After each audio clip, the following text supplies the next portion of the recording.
অথবা তোমার হাতে যা আছে তুমি তা দিয়ে যদি ইফতার করাও, তো আল্লাহ তাআলা তোমাকে এই পরিমাণ সওয়াব কি করবে? কোন রোজাদার ব্যক্তিকে আপনি উদার পূর্তি করে পেট ভরে খাওয়াইতে পারেন, তাইলে মান আশবা সাইমান সাকাল্লাহু মিন হাউজি।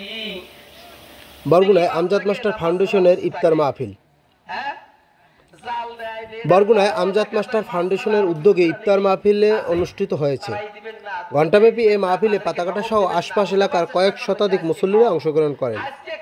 শনিবার 29শে মার্চ সদরের বদরখালী ইউনিয়নের পাতাকাটা গ্রামে প্রয়াত আমজাদ মাস্টারের নিজ বাড়ির জামে মসজিদ মাঠ প্রাঙ্গণে এই ইফতার মাহফিল অনুষ্ঠিত হয়। ঘণ্টাব্যাপী ইফতার মাহফিলে ইসলামিক আলোচনা করেন মাওলানা আব্দুল মুমিন, মাওলানা মুফতি আলামিন ও মাওলানা মুফতি বাহাউদ্দিন সালে। প্রয়াত আমজাদ আলী মাস্টারের পুত্র নাসির উদ্দিনের সার্বিক তত্ত্বাবধানে ও অ্যাডভোকেট মাসুম বিল্লার আয়োজনে ইফতার মাহফিল সম্পন্ন করা হয়। আমজাদ মাস্টার ফাউন্ডেশনের উদ্যোগে সামাজিক উন্নয়ন সহ মানবিক কাজে অগ্রণী ভূমিকা রাখবে বলে জানান ফাউন্ডেশনের পরিচালক নাসির উদ্দিন।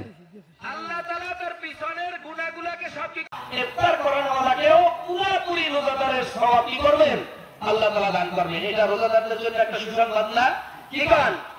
আর কোন রোজাদারকে যদি আপনি পেট ভরে খানা খাওয়ান, ইফতার করাইলে সাহাবায়ে কেরাম মনে করতেন এত সওয়াব যখন হইবে তাহলে নিশ্চয়ই অনেক কিছু দিয়ে বলি কি করা লাগবে, ইফতার করাইতে হইবে। তো রাসূলুল্লাহ সাল্লাল্লাহু আলাইহি ওয়াসাল্লাম বলেন না, অনেক কিছু দিয়ে ইফতার করাইতে হইবে না, তা না, তোমার সামর্থ্য মতো তুমি যদি কি। বুখারী রাহমাতুল্লাহ আলাইহি আউয়ালে রাতের শুরুতে তারাবির নামাজ পড়তেন, এরপর ঘুমায় ওই 8 রাকাত কেমনে বুঝি যে আমরা ওটা কি তারাবির নামাজ?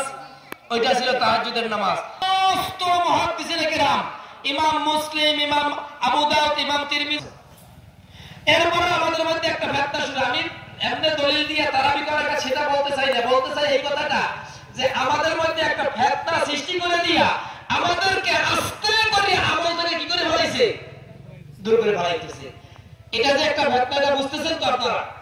আপনারা ছোটবেলা থেকে দেখছেন মানুষ তারাবির নামাজ পড়তেছে, 8 রাকাতের ভর্তি হচ্ছে, 1285 ইঞ্চিতে পাঞ্জাবে 8 রাকাতের ভর্তি হচ্ছে, এই আস্তে আস্তে 8 রাকাতের কথা কি ছড়াই পড়ছে। আর হাদিসের যারা বড় বড় আলেম ছিল তারাও 20 রাকাতের ভর্তি হতেছে, 20 রাকাতে কি তারাবি পড়ে গেছেন। যাই হোক, আল্লাহ তাআলা আমাদেরকে ওই 20 রাকাত তারাবি পড়ে এই দুনিয়া থেকে বিদায় নেওয়ার তৌফিক দান করেন, আমিন। তো আমরা যে কথা বলতেছি, আগে তিনি মারা গেছেন, আজকে আল্লাহ তাআলা এই তার উসিলায় তার নাতনিদের প্রচেষ্টায় আয়োজিত অনুষ্ঠানের প্রধান অতিথি জনাব মাওলানা মুফতি বাহাউদ্দিন সাহেব সহ এখানে যারা উপস্থিত হয়েছেন, আমি সকলের প্রতি কৃতজ্ঞ। আপনারা কষ্ট করে আমাদের এই অনুষ্ঠানে এসেছেন। এলাকার অনেক মানুষই আছেন, সময় তো দেওয়া যাবে না। তো আমার গর্বে বুক ফুলে ওঠে এই ভেবে যে আমার বংশে এমন ছেলেরা তৈরি হয়েছে যারা এই রাস্তায় তার ইচ্ছে করলে একটা গান বাজনার আয়োজন করতে পারতেন, একটা কনসার্ট করতে পারতেন। সেটা না করে ওরা যে আয়োজন করছে, এজন্য আমি আল্লাহর দরবারে শুকরিয়া আদায় করি। এই সংক্ষেপে বলি, মূলত লেখছে মরহুম মাহমুদ হোসেন।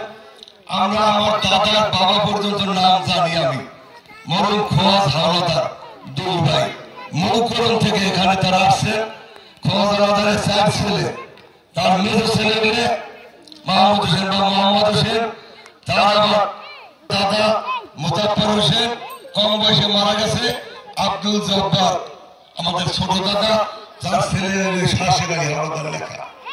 যাই হোক, ওদের এই আয়োজন আমি আশা করি আল্লাহ যেন ওদেরকে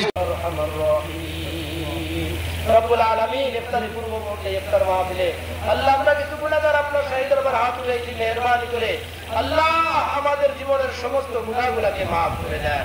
আল্লাহ সামনে যে রোজা আসছে, একটাও ধরতে পারে, দুইটাও ধরতে পারে, আল্লাহ আমাদেরকে এই রোজাকে রোজাগুলোকে আল্লাহ আপনি কবুল করে নেন, ভুল ত্রুটিগুলোকে আল্লাহ আপনি মাফ করে দেন। আল্লাহ ইফতার মাহফিলকে আপনি কবুল করে নেন। আল্লাহ যারা এই আয়োজনের জন্য আল্লাহ কষ্ট দিচ্ছে, আল্লাহ শ্রম দিচ্ছে, টাকা দিচ্ছে, মেধা দিচ্ছে, বুদ্ধি দিচ্ছে, যার যে জায়গা আছে আল্লাহ